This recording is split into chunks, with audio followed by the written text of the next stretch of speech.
নমস্কার, আগমনী রান্নাঘরে সবাইকে স্বাগত। আবার নিয়ে এলাম নতুন একটা রেসিপি, গোবিন্দভোগ চালের মশলা পোলাও।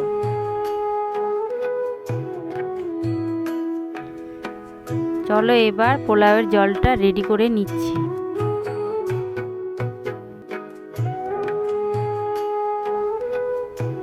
জলটা ফুটে গেছে, একে একে সব ধরনের গোটা মশলা দিয়ে দেবো, যেমন গোটা ধনে, গোটা জিরে, তেজপাতা, গোটা গরম মশলা, দুই একটা পেঁয়াজের খোসা। পেঁয়াজের খোসা দেওয়ার কারণে কালারটা চেঞ্জ হয়ে যাবে। 300 গ্রাম গোবিন্দভোগ চাল ভালো করে ধুয়ে জল ঝরানো আছে। এবার আমার মশলার পোলাও রেডি করার জন্য জল রেডি হয়ে গেছে। এবার জলটা ভালো করে ছেঁকে নিচ্ছি একটা ছাঁকনির সাহায্যে।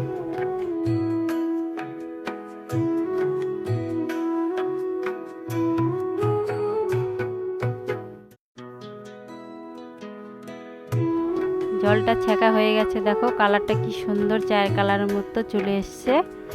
এবার কড়াইয়ের মধ্যে দিয়ে দিলাম সরষের তেল, তারপরে দিয়ে দিলাম ঘি,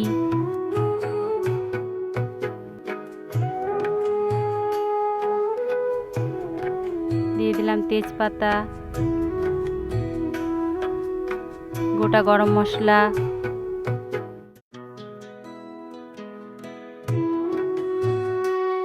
দিয়ে দিলাম পেঁয়াজ কুচি। ভালো করে লাল করে ভেজে নেব। এবার দিয়ে দিচ্ছি মশলা, আদা, জিরা, কাঁচা লঙ্কা বাটা।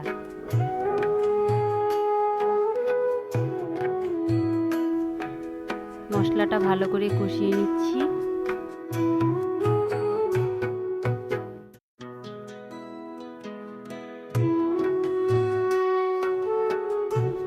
মশলা ভাজা হয়ে গেছে, উপর থেকে দিয়ে দিলাম নুন।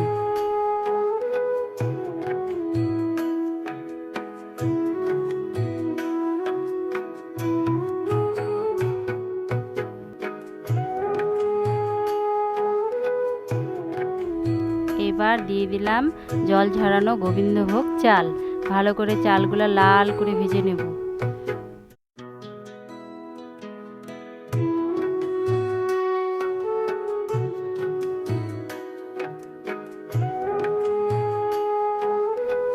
এবার উপর থেকে দিয়ে দিলাম কাজু কিশমিশ।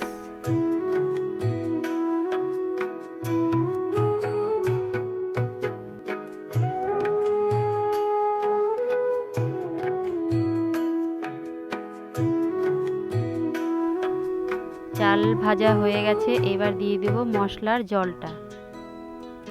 এর 1 বাটি চাল আর 2 বাটি জল মেপে দিয়েছি, একদম ঝরঝরে হবে।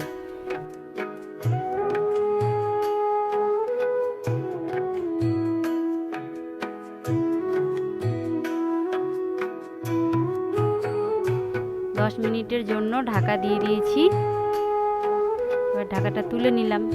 এবার উপর থেকে দিয়ে দেব গরম মশলা,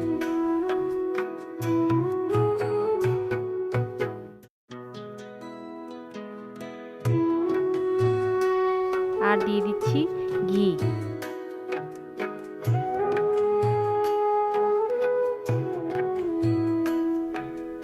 এবার কাঠের খুন্তি দিয়ে ভালো করে নেড়ে চেড়ে দিচ্ছি, যাতে চালগুলো একটুকু না ভাঙে।